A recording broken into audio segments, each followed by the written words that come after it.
tayo ng alugbati mga guys.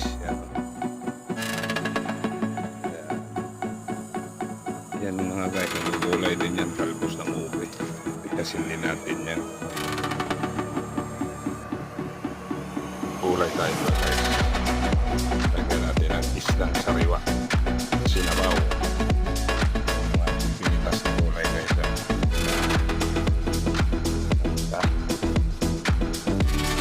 Sari-sari yan mga